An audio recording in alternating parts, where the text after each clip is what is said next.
Saudações, amigos do Café Belgrado. Sigo aqui fazendo análise sobre essa Euro. Mata-mata começa no próximo sábado, 6 de setembro, e quero falar um pouco mais dessa competição. Esse vídeo especificamente é para falar da performance do Luka Doncic na competição até agora. Antes de seguir, só peço para que você dê uma olhada se você já é inscrito no canal. Se já for, muito obrigado. Se não for ainda, por favor, fecha aí com o Belgradão. Estamos aí tentando aumentar o nosso número de seguidores, produzindo alguns conteúdos diferentes, como é o caso desse aqui. Se você já é inscrito, já deu o like é de boa, né? Dá uma olhada se você não pode hypar esse vídeo. Tem uma opção de hypar, se você estiver no celular assistindo o vídeo, que 3 por semana você pode hypar gratuitamente. Não sei se você já hypou os que você podia essa semana. Se não, dá essa moralzinha aí pro Belgradão. Tem outros vídeos da Euro aí que eu subi e vou subir, mas esse é muito especial porque vamos falar de Luka Doncic. Eu tenho defendido a tese no Café Belgrado e nas redes sociais também, que o Luka é o jogador mais impressionante, assim, mais dominante de seleções que eu já vi, tá? Não estou dizendo da história, porque a história é muito grande. O basquete tem competições há quase 100 anos, assim, né? Competições continentais há quase 100 anos, e eu não vou ser petulante para dizer da história nunca, assim. Primeiro porque boa parte dessa história não é comparável, enfim. Mas da que eu vi, eu assisto basquete FIBA com muito cuidado, pelo menos ali do final dos anos 90 em diante, eu nunca vi alguém ser tão impactante no jogo como ele é. E eu acho que lá nessa competição, né, nesse Eurobasket, ele tá, eu falei isso antes da competição, e ele tá defendendo firme essa minha tese. Acho que ele é o melhor jogador do campeonato até agora. E, cara, claro, Michael Jordan já jogou Mundo FIBA, LeBron James já jogou Olimpíada, né? Michael Jordan, Copa América, Olimpíada, LeBron Mundial também, Olimpíada, enfim. Então, grandes jogadores da história já jogaram, tá? Mas eu tenho a impressão que nenhum deles esteve na situação que o Luka precisa estar para ser tão dominante. Então, veja bem, não estou dizendo que o Luka é o melhor jogador que já jogou basquete FIBA, mas é o que jogando se mostrou mais impactante no jogo. Porque, pô, os Estados Unidos ganhavam seu jogo de muitos pontos, né? E quando perderam, enfim, aí tinha um contexto, etc, né? Então não é como se o LeBron precisasse fazer tudo pelos Estados Unidos. A gente acabou de ver uma Olimpíada mágica do Stephen Curry, né? Claro que aquilo é muito impressionante e impactante. Cara, mas o lance é, o Luka tá jogando, assim, primeiro, ele já tem título de Eurobasket bem novinho, ele vai para a seleção do torneio com só 17 anos, ele não é MVP daquela competição, o Goran Dragic, que foi MVP, mas ele vai para a seleção do campeonato bem novinho. E desde então, a Eslovênia meio que muda de geração. Ela tem essa mudança geracional, os mais velhos, que ajudaram muito, vão se aposentando ou virando fio, né, não conseguem mais acompanhar. E essa mudança geracional tem deixado o Luka cada vez com mais responsabilidade de liderança. Hoje, e eu tô falando uma coisa que o próprio Goran Dragic falou, ele foi recentemente entrevistado por um podcast lá, uma rádio, na verdade, de Miami, e ele fala isso, assim, que o Luka tá precisando de talento ao redor dele, a seleção realmente é muito limitada, tem um jogador que consegue criar o próprio arremesso, né, que o Prepelic, que já é um veterano, e tem alguns bons atletas assim que jogam em ligas interessantes até, mas no geral, pro nível de um Eurobasket, você basicamente não tem jogador Euroliga no elenco, não tem, né? A não ser o Prepelic.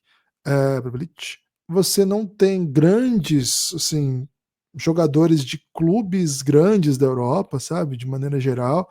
Então você tem um Luka super sobrecarregado, né? Sobrecarregado já é um adjetivo de intensidade, né? Então fica uma dupla adjetivação aí, porque é realmente impressionante o tanto de carga que ele precisa, de que ele é responsável para o time conseguir ganhar jogo. É um pouco parecido com o que foi nas Olimpíadas, mas eu acho que aquela Eslovênia já era muito melhor. A Eslovênia do Eurobasket passado também acho que era melhor. Então é um pouco, você fica um pouco angustiado tanto de vezes que é o Luka que precisa criar as vantagens, mas a questão é, ele tá criando. É impressionante o campeonato que ele tá fazendo. Os amistosos da Eslovênia foram horrorosos, né? Perdeu para quem dava para perder e perdeu bem, mas sempre ficava aquela sensação assim, cara, o Luka não tá jogando o jogo inteiro. E outra, o Luka não tá jogando a toda, né? A Vera. começa a Eurobasket, derrota para o time da casa, da Polônia. Comentei esse jogo no Belgradão, né? O podcast. Eu falei, cara, uma arbitragem bem confusa, bem difícil, muito caseira, parava muito o jogo, assim.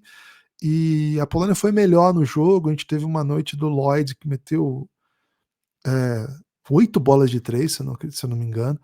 Então, assim, foi uma noite difícil. E aí acendeu assim, pô, se esse time não ganhar da Polônia, tá num grupo ainda que tem França, Israel tá jogando bem, não sei, hein?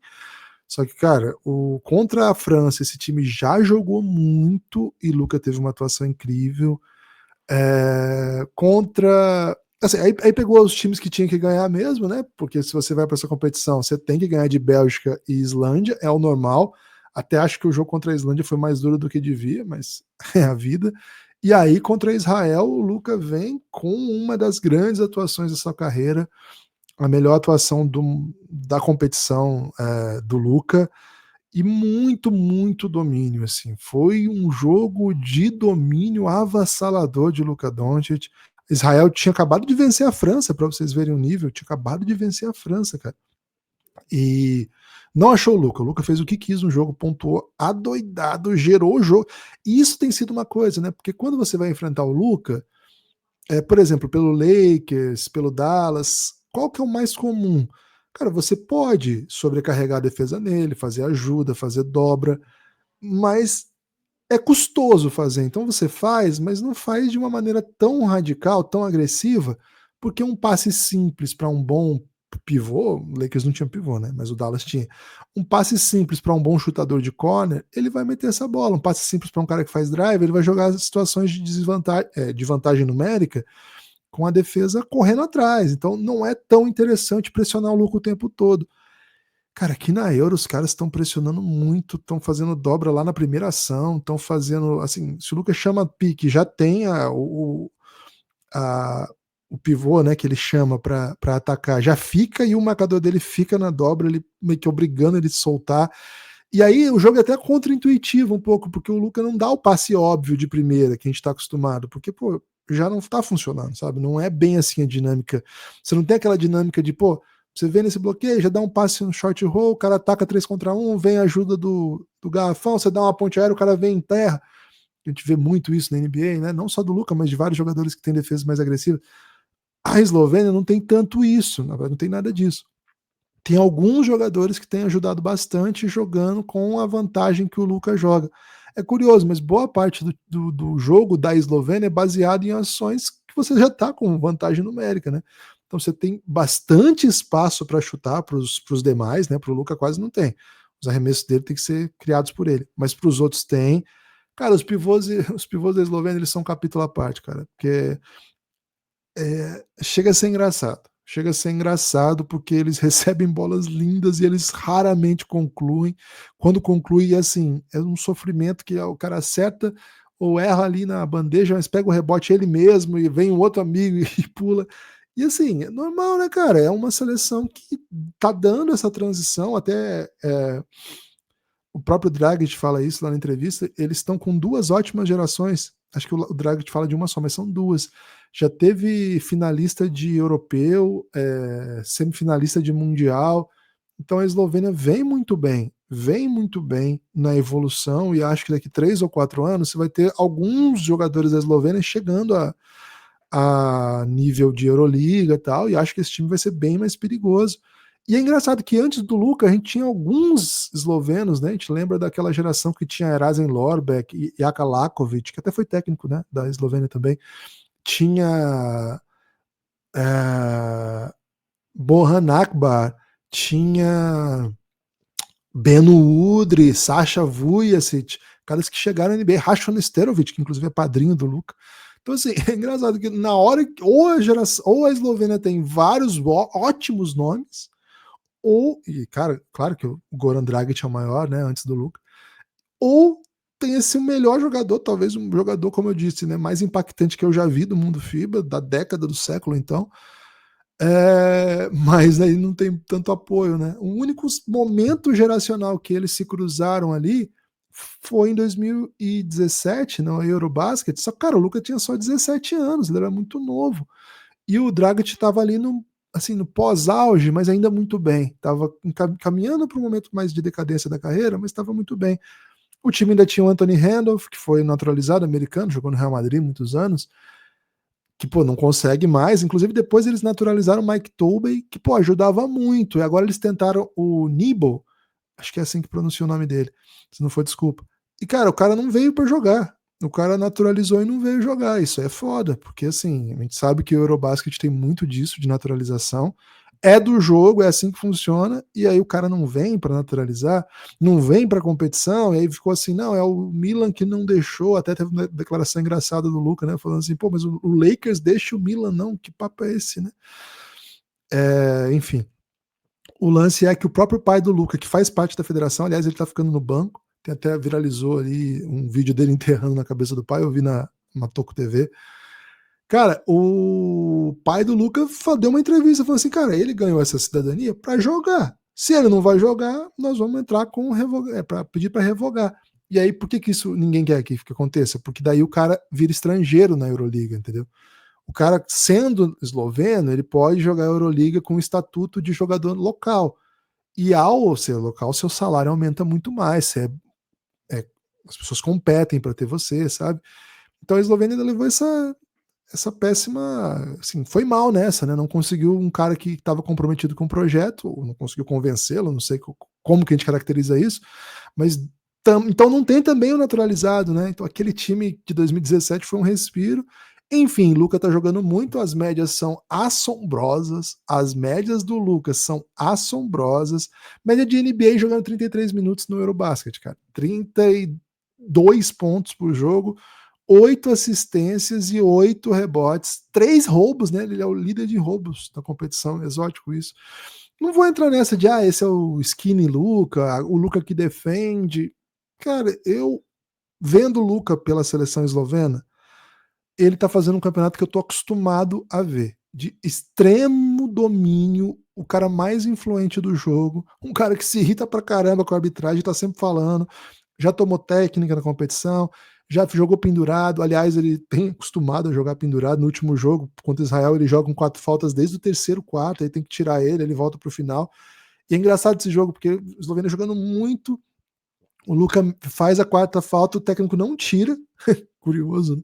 O Luca fica ali meio, até tentando roubar uma bola perigosíssima, e sai, aí a Israel vai baixando, vai baixando, vai baixando, chega a ficar 6 pontos ou 5, alguma coisa assim. Aí o Luca volta, faltando 5 minutos, e ele mete 2 bolas desde o drible de 3 mortais, e velho, é muito, muito impressionante. Dito isso, o jogo contra a Itália é um animal duro pro Luca, porque são muitos defensores capazes de lidar com ele.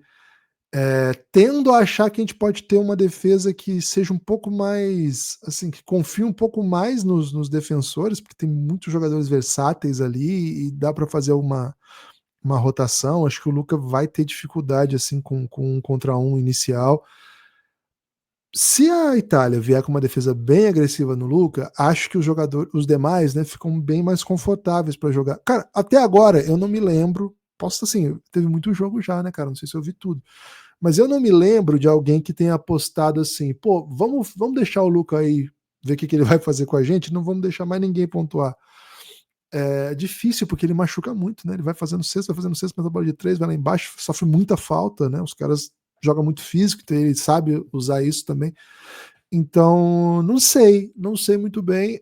Acho que a Eslovênia é muito perigosa sempre, porque os jogadores metem bola livre e estão muito em situação disso e conseguem meter bola, sabe? Isso é admirável mesmo. Tem um esforço defensivo interessante. Às vezes, assim, eu senti o time com muita dificuldade para defender drive no jogo contra a França e no jogo contra a Polônia. Especialmente contra a Polônia, né? Os caras. A Polônia joga bem agressiva, é bem legal de ver. Os caras não conseguiram parar.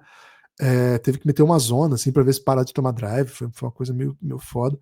E contra a França, o time da França é muito físico. Isso pressionou muito a Eslovênia. A Eslovênia teve dificuldade, mas ficou no jogo, foi ficando no jogo. Então, cara, acho que é um jogo que a França, desculpa, a Itália é favorita. Falei isso aqui no vídeo que a gente gravou, mas a gente tem que respeitar muito o Luka Doncic. É um dos maiores, na minha opinião, é o cara mais impactante que eu já vi. Acho que ele já mostrou isso o que ele faz lá naquela Olimpíada do Japão, o que ele faz na Euro passada, o que ele faz nessa Euro, o que ele faz quando ele pisa em quadra no basquete de seleções é assombroso, é assombroso. É isso por enquanto, queria convidar você que ficou até aqui para assinar o conteúdo exclusivo do Café Belgrado, a partir de R$ 12 você já assina, inclusive uma série sobre o Luka Doncic, a gente tem uma série que chama The Next Dance, ela foi lançada inspirada aí no Last Dance do Michael Jordan, né, pra gente o Luka é a próxima dança e como tem história o homem, né? A gente começa lá na infância do Luka, é uma série que teve apoio, aliás, agradeço aqui mais uma vez, e a gente gosta de falar disso, porque pô, é motivo de orgulho mesmo, mas a gente agradece aqui a Embaixada da Eslovênia no Brasil, que nos ajudou mandando textos aí traduzidos, material sobre a Eslovênia, sobre o basquete esloveno, sobre o país, e era uma época que não tinha quase nada sobre Eslovênia, né? A gente começa essa série já tem uns 5 anos, acho. Então já tem alguns episódios, se eu não me engano, já são 8 episódios. Então, ó, você assina o Belgradão agora, tem 8 horas de Luka Doncic pra você, cara. Além de mais de 200 horas de conteúdo, né? Tem uma série inteira sobre LeBron, tem muito conteúdo fechado, nem vou entrar em detalhes aqui, vou só convidar cafébelgrado.com.br, faça parte da nossa comunidade, se você assinar com 23, você ainda vem para o nosso grupo no Telegram, dá uma olhada se já segue aqui o canal, dá uma olhada se você já usou o Hype, e por favor, deixa um comentário aí o que você está achando dessa competição de Luka Doncic. Valeu, forte abraço, muito obrigado a quem ficou até o final, a gente se vê.